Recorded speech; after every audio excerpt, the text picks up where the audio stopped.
Hello everyone, my name is Sapna Imire and my student ID number is 321342251, and today I'll be talking about risk management analysis on Nissan.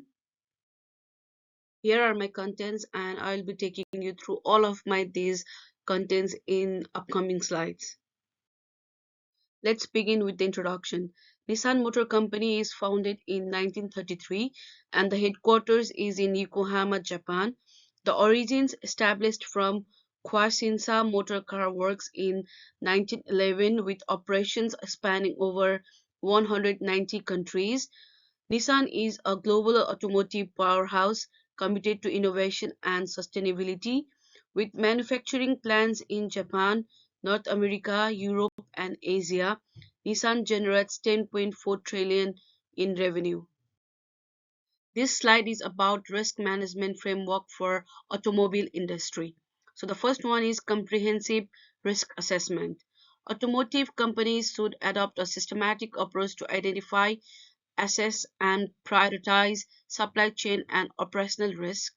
This involves defining business objectives, evaluating internal and external risk factors, and implementing systems to mitigate their impact. The second one is supply chain risk mitigation. Using risk exposure models such as SIMCHI levies, supplier evaluations, and backup plans, automotive businesses may create robust supply chains that can detect and handle possible interruptions. So the third one is integration of cybersecurity measures. Automotive businesses should use frameworks such as ISO SAE 21434 to integrate cybersecurity measures in order to manage risk throughout the entire vehicle lifespan from design to decommissioning. So the last one is continuous monitoring and review. To guarantee alignment with business goals and enhance the ERM system, a robust, a robust risk management framework should incorporate ongoing monitoring, frequent evaluation of modifications, and feedback system. So the next one is Nissan Risk Management Framework ISO 22301. So I'll be talking about in 3 points. The first one is identification and evaluation of risk. It determines and evaluates important risks in all areas of operations, making sure that they are in line with ISO 22301 business continuity and risk management guidelines. The second one is strategy for business continuity and mitigation ISO 22301, as mandated by ISO 22301, creates and carry out business continuity plans and mitigating measures to reduce interruptions during hazards. So the third one is continuous improvement and monitoring. Keep an eye on risk at all time and modify the risk management framework in accordance with ISO 22301 in response to feedback and new threats. Now I'll be talking about risk log matrix, which shows the probability and impact. If the probability is zero point 0.1, it means the possibility of that thing happening is very less. It has very less likelihood and the impact is also very less. But when it goes to 1, 2, 3, 4, or 5, then it means the probability of that happening is very high and the impact is also very high. Now let's talk about challenges for Nissan Risk Register.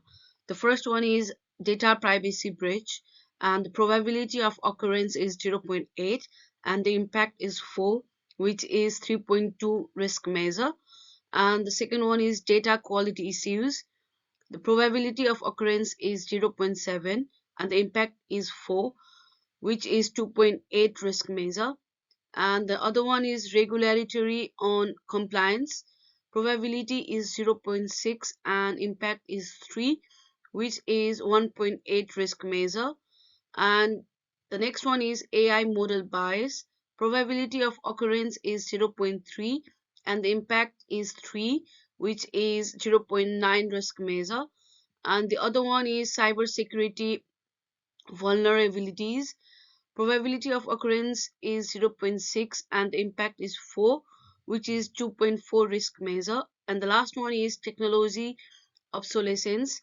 Probability of occurrence is zero point 0.5 and the impact is 3 and the risk measure is 1.5. This slide is about risk management strategy. So the table is determined in three topics: risk measure, and risk mitigation strategy. So the first risk is enhancing data privacy and security measures at Nissan, and the risk measure is 3.2. The other one is ensuring data accuracy and reliability through advanced techniques at Nissan, which the risk measure is 2.8. The other one is consequences of non-compliance with data protection regulations, and the risk measure is 1.8. The next one is addressing bias in AI models to ensure fair and accurate outcomes, where the risk measure is 0.9. The impact of cyber attacks on AI systems and innovation, where the risk measure is 2.4 in red color. And the last one is challenges of outdated technology in maintaining competitive advantage, where the risk measure is 1.5. Now let's talk about critical assets. So the first one is data warehouse, where the type is infrastructure. So the description is it centralized data storage for analysis and reporting, including both structured and unstructured data. The second one is AI ML models. So the type is software algorithms, supply chain optimization, demand forecasting, and autonomous car systems prediction models. The third one is customer data. So the type of customer data is data which transactional and personal data are utilized to guide corporate choices and customize experiences. The other one is data analysis platform, where the type is software and the description is platform for making decisions by executing analytics queries, dashboards, and visualization. The last one is cloud data storage. So the type is infrastructure cloud, and the description is large datasets and models are stored in cloud-based systems for accessibility and scalability. This slide is conclusion of the presentation, and this is the references, and thank you everyone for listening me.